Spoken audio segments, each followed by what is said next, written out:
St. Peter, in his letter to the church, in a sense, draws out the fact that even the new Christians in his day shared with the prophets of Israel the experience of seeing the cross of Jesus across time.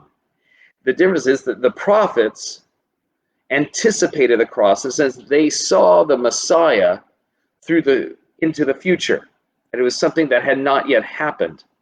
And all those to whom Peter preached as he began his mission, and Paul and all the other apostles, and including we ourselves, we see Jesus on the cross across time as well, in the past.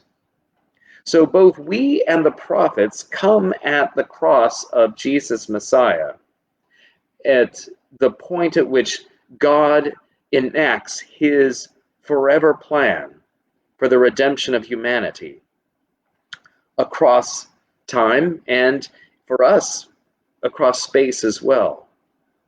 And yet both the prophets and we ourselves are called to make that victory of God in Jesus Messiah a part of their present life. And that's what Peter raises up in the prophets, and the early church raised up the prophets as those to be emulated, because the church, as they read the prophets' faith and their courage as Israel opposed the message of God's victory, and in a sense has their old life, God's victory over the old creation, including the old Israel, which really got the prophets in hot water, that in their faith and their courage, they lived a crucifixion, resurrection faith in their present through the power of the Holy Spirit.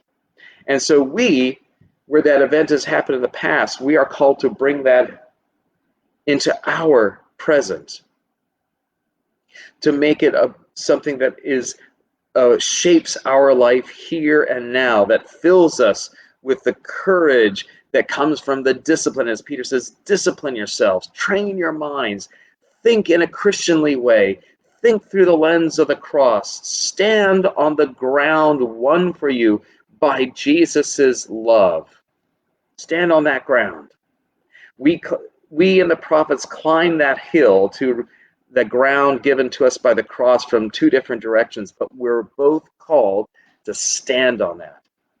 And we give thanks for the courage of the prophets. We give thanks for the faith of the apostles. And now we are called to have both their courage and their faith as we go forth into our future. And that is, in a sense, why all followers of Jesus are also called to have the spirit of the prophets, to look into the future, to God's final victory, the final victory of love, the final victory of mercy, the final forgiveness of humanity that will be brought about by Jesus, as what he did on this day on the cross is fulfilled in God's kingdom.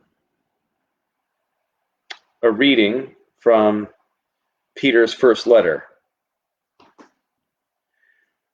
Concerning this salvation, the prophets who prophesied of the grace that was to be yours made careful search and inquiry, inquiring about the person or time that the Spirit of Christ within them indicated when it testified in advance to the sufferings destined for Christ and the subsequent glory. It was revealed to them that they were not serving themselves, but you, in regard to the things that have now been announced to you through those who brought you good news by the Holy Spirit sent from heaven, things into which angels long to look. Therefore, prepare your minds for action. Discipline yourselves. Set all your hope on the grace that Jesus Christ will bring you when he is revealed. Like obedient children, do not be conformed to the desires that you formerly had in ignorance. Instead, as he who called you is holy, be holy yourselves in all your conduct. For it is written, you shall be holy, for I am holy. If you invoke as Father the one who judges all people impartially according to their deeds, live in reverent fear during the time of your exile.